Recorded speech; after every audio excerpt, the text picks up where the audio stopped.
Droga. A mosca apareceu aqui. Veio pertinho. Droga. Inferno.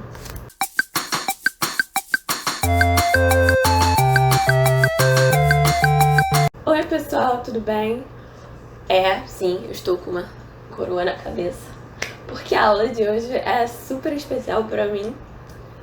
O tema da aula de hoje é absolutismo. Por isso a coroa na cabeça.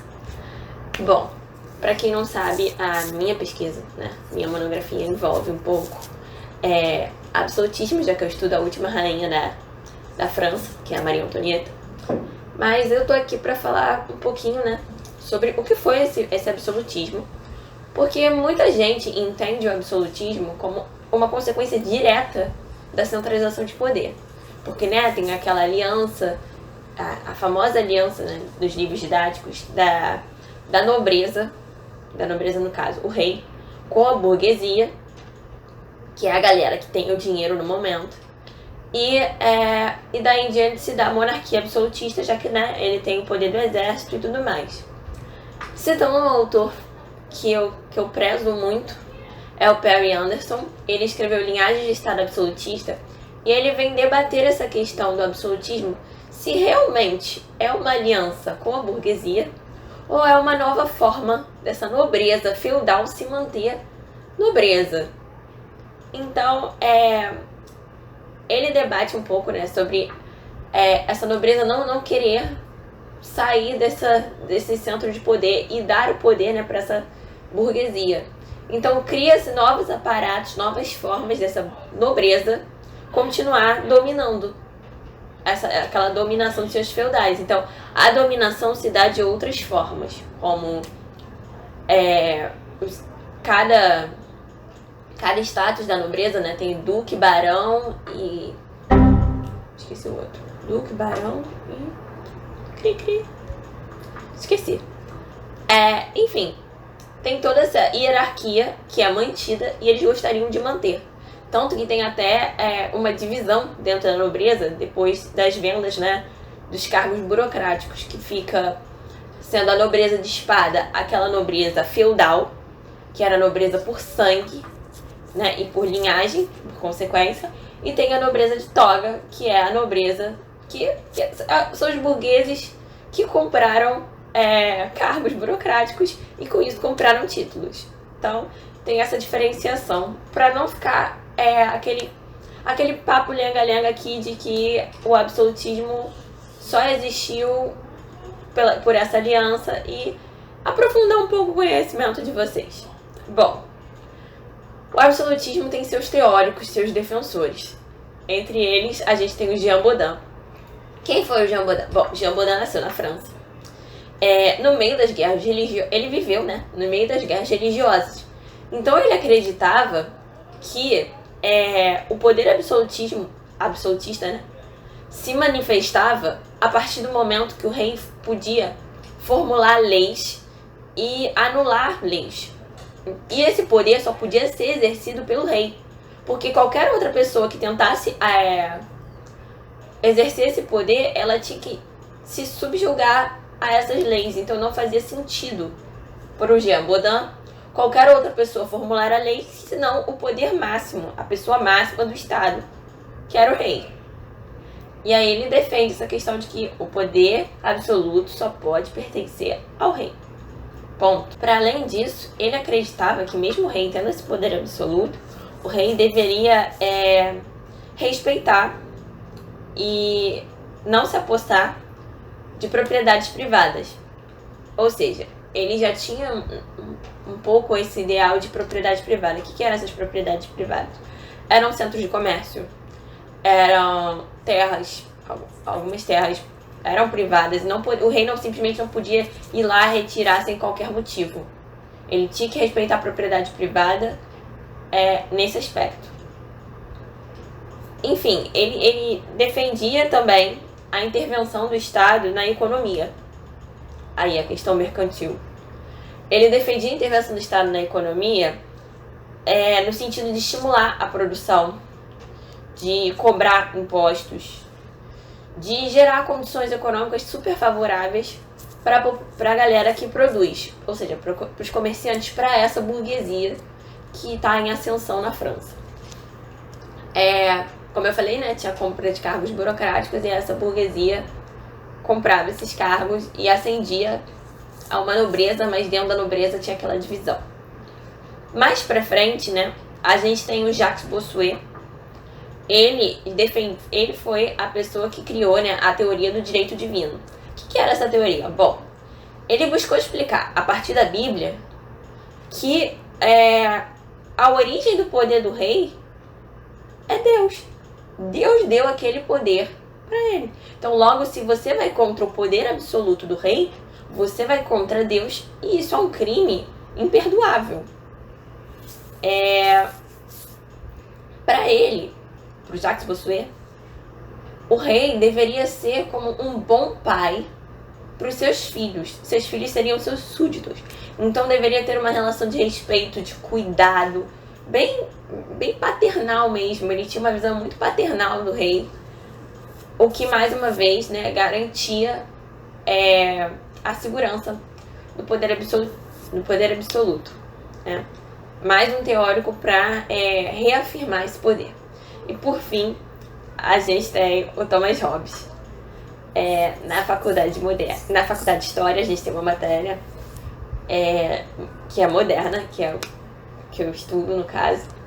E a gente, muitos dos meus colegas que forem assistir isso, bom, todo mundo já leu um texto que fala, né, sobre o Thomas Hobbes, e que é super legal para entender essa questão do absolutismo. O Thomas Hobbes escreveu Leviatã.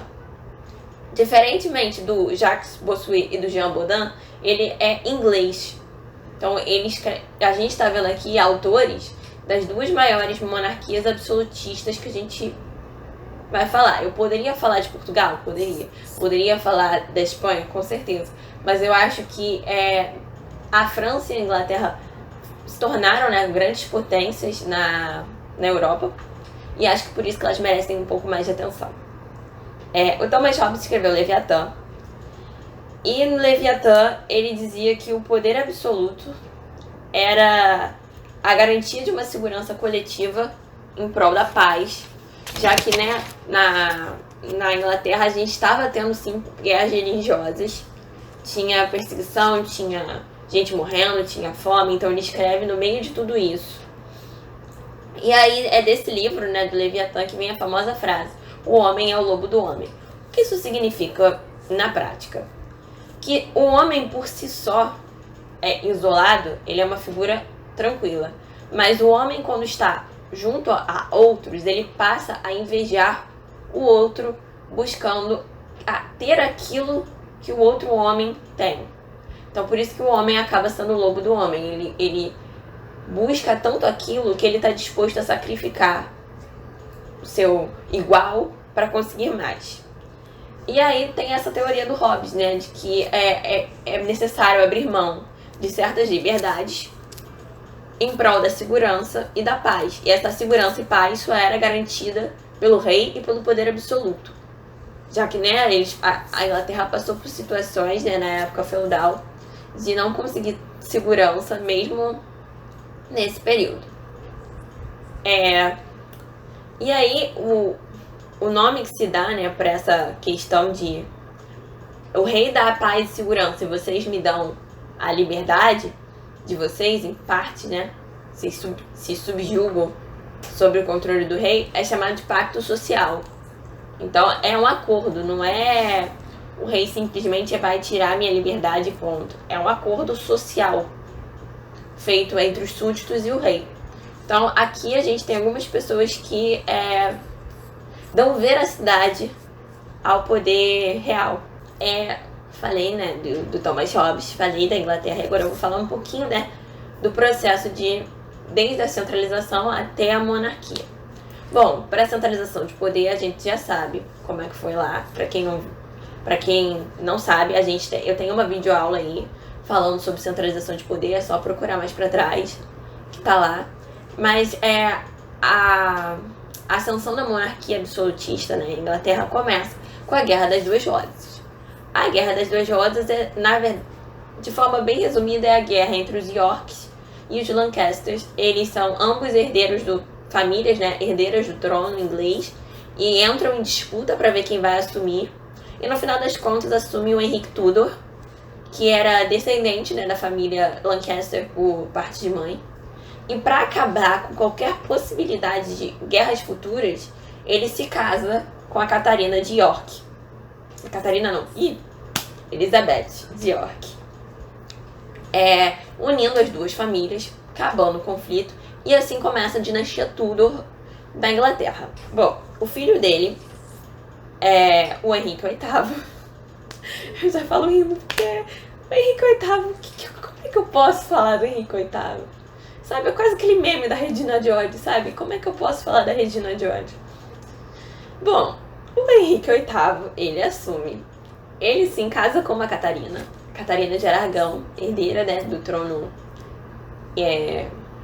espanhol, fazendo assim uma aliança política. Vamos lembrar, casamentos naquela época e até muito pouco tempo atrás na história eram alianças políticas. E aí, como a Catarina, ele dá desculpa de que a Catarina não deu um herdeiro homem pra ele. Ele só deu herdeiros do sexo feminino, no caso a Maria. E ele pede pro Papa, fala, pô, Papa, não tô tendo herdeiro homem. A culpa não é minha, porque naquela época a culpa nunca era do homem, era da mulher. Pô, não tô tendo herdeiro homem. Preciso anular esse casamento pra poder casar com outra pessoa e ter um herdeiro homem. O Papa falou, não vou te dar.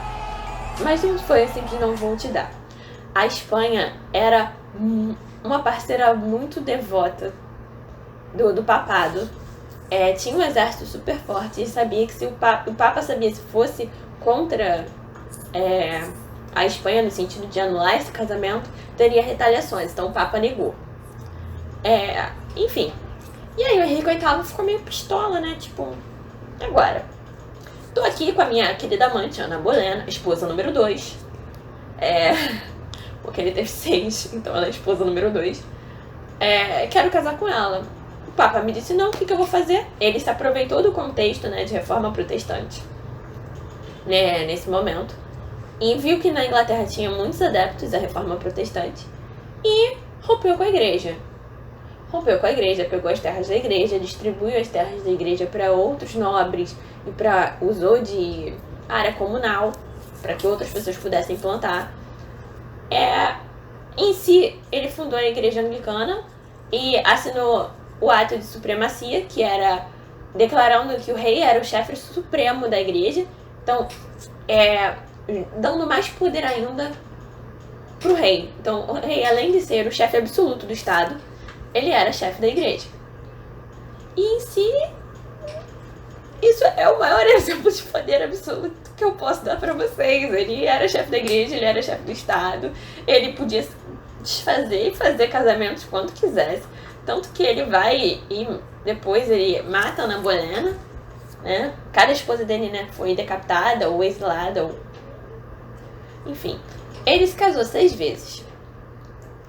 E depois do 6º casamento ele acabou falecendo. Ele teve até um herdeiro homem, fruto do seu 3º casamento, o Eduardo. Aí o Eduardo assume. Eduardo morre 5 anos depois. Assume Maria, filha da Catarina. Morre 5 anos depois. Percebeu que é os 5 anos, né? Então tá bom. E aí, assume nossa querida Betinha. Betinha pros mais próximos, Elizabeth I pra vocês. A Elizabeth I era filha do Henrique VIII com a Ana Bolena. Bom, ela reinou 45 anos. Foi um dos maiores reinados da Inglaterra. Eu acho que é do nome, né? Porque a Elizabeth II tá aí. Foi tempo. Foi bastante tempo, é do nome. Vai ficar ali eterna no trono. E as principais características, né, do governo da Elizabeth I foram o reforçar o absolutismo, né? Mantendo, né, o parlamento sob controle dela, controle político dela. Reafirmou a religião oficial, sendo a religião anglicana. Porque na Inglaterra ainda tinha questão de de ter católicos presentes na Inglaterra, tanto que esses se tornaram arqui-inimigos, né, da Elizabeth I e armaram algumas coisas contra elas. Ela também incentivou a criação de manufaturas, de companhias de comércio e navegação. Uma coisa que ela incentivou também, todo mundo já viu Piratas do Caribe. Uma coisa que ela incentivou também foi a pirataria. Ela incentivou os navios ingleses, né, os piratas ingleses, a saquearem os navios espanhóis vindos da América, cheios de ouro, e tipo, falava com eles, vocês ficam com uma parte, eu fico com outra, minha coroa se beneficia, vocês se beneficiam, e a Espanha se ferra. Como deu pra perceber, a Inglaterra tinha uma rixa com a Espanha. Por isso que mandava saquear os navios cheios de ouro e resolveu construir uma armada. O que é uma armada, né? O poderio naval deles maior do que a da Espanha. E ela conseguiu no reinado dela. Mas você pensa que o reinado dela são só flores. Bom, para começar, por ela ser mulher e reinante, uma rainha, né? Ela começou a ter a pressão para se casar. Por que para se casar? Ela precisava se casar e gerar um herdeiro.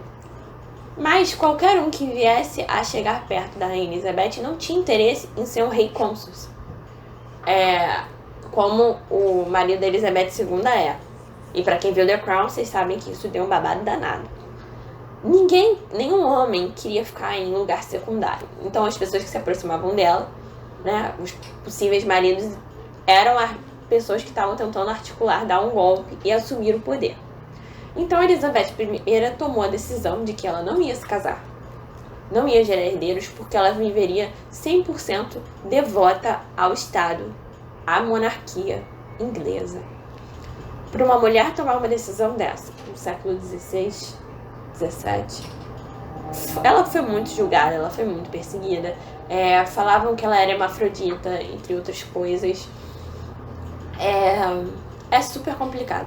Além disso, ela teve um conflito longo com a prima dela, que era a Mary Stuart. A Mary Stuart era a rainha da Escócia e foi rainha consórcia da França por um tempo. Defendendo a Mary um pouco, para ela conseguir sobreviver, né, no caso na França,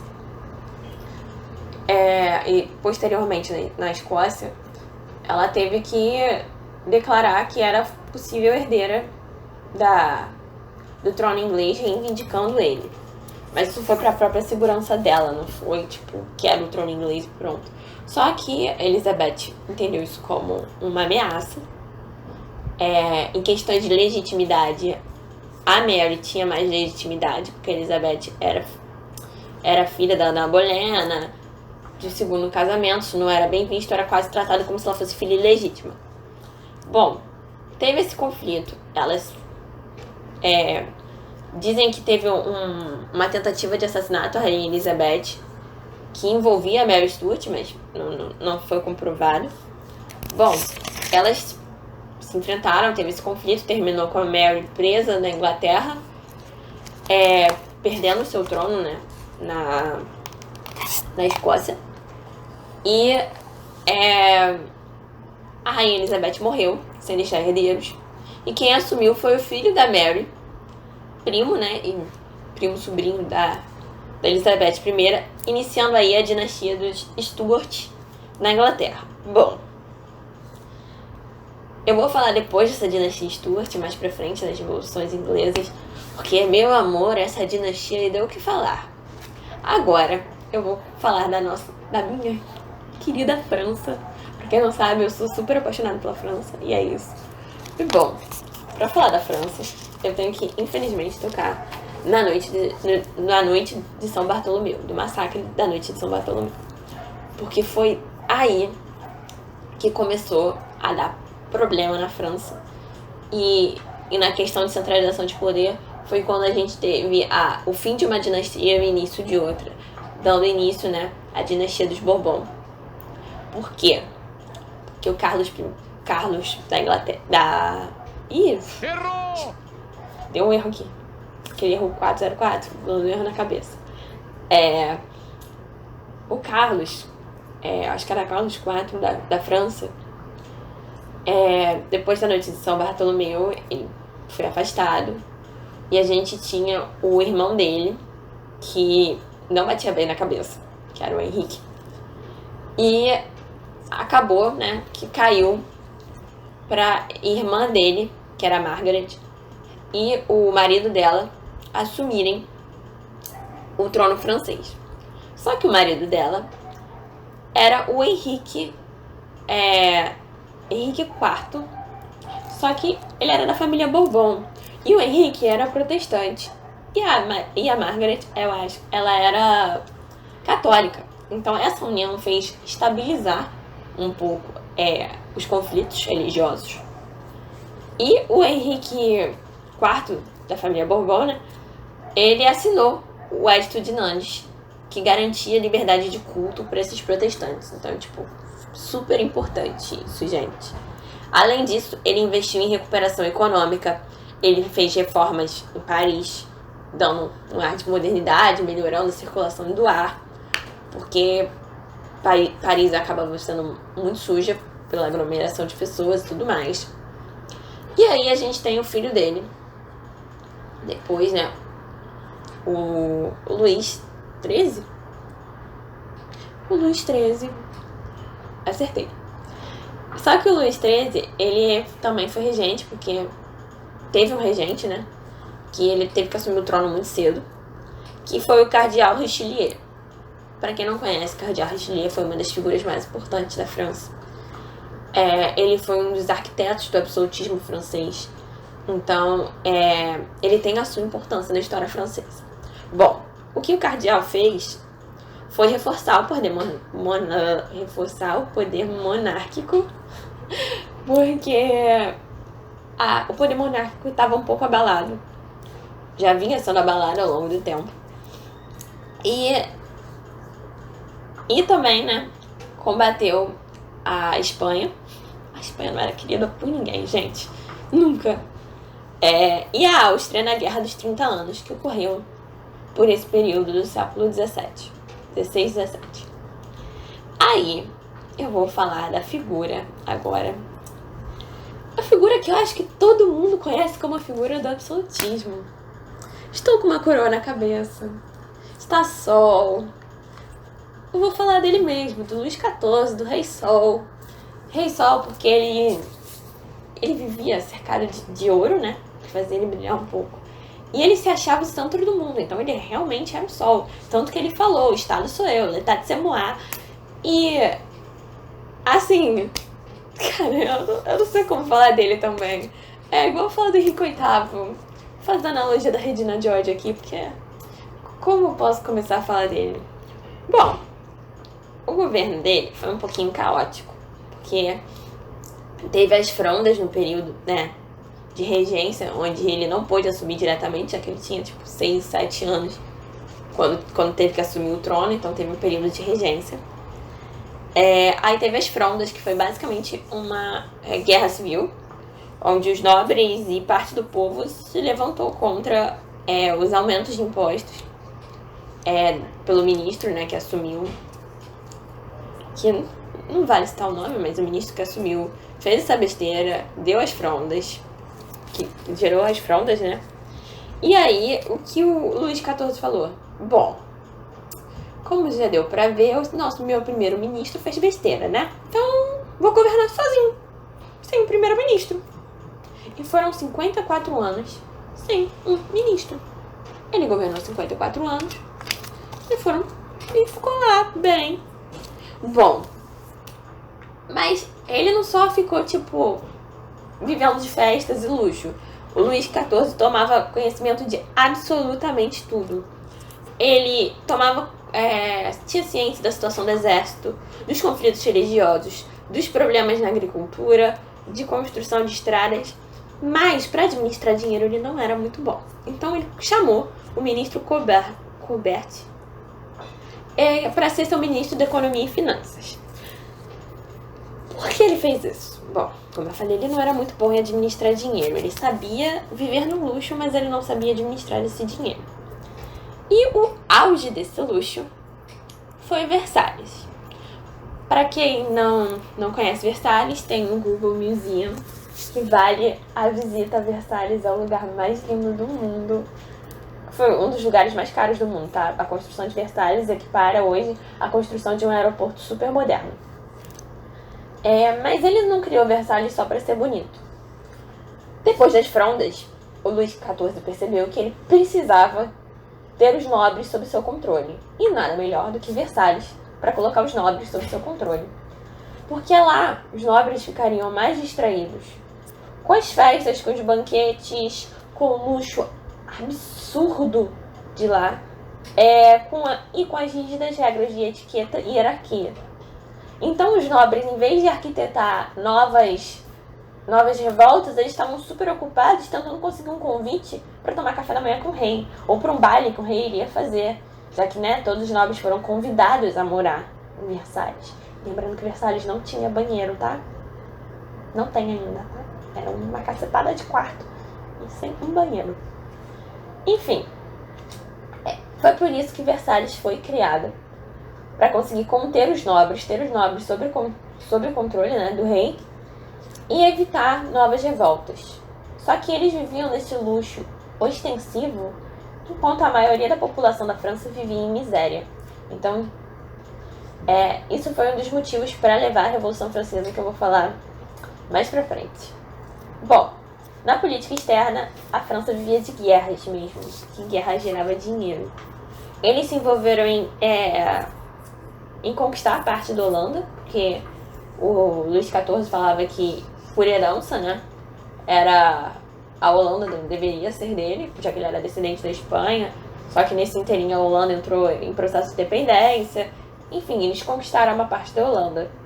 Eles também entraram na Guerra da Liga de Augsburgo, junto com o Império Sacro-Romano, porque esse império queria conter o avanço francês. Não só avanço em terras, mas avanço econômico. E essa guerra foi longa, ela durou 8 anos. E ela foi longa, foi cara, e ninguém ganhou nada.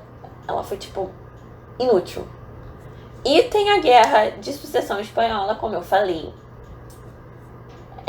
O Luís XIV lutou para garantir que o neto dele, o Filipe V, conseguisse o trono da Espanha. Então, assim, ele teria o controle da Espanha também. E ele conseguiu. Dentro dos conflitos internos da França, a gente teve a suspensão do Edito de Nantes. A gente passou a ter perseguição dos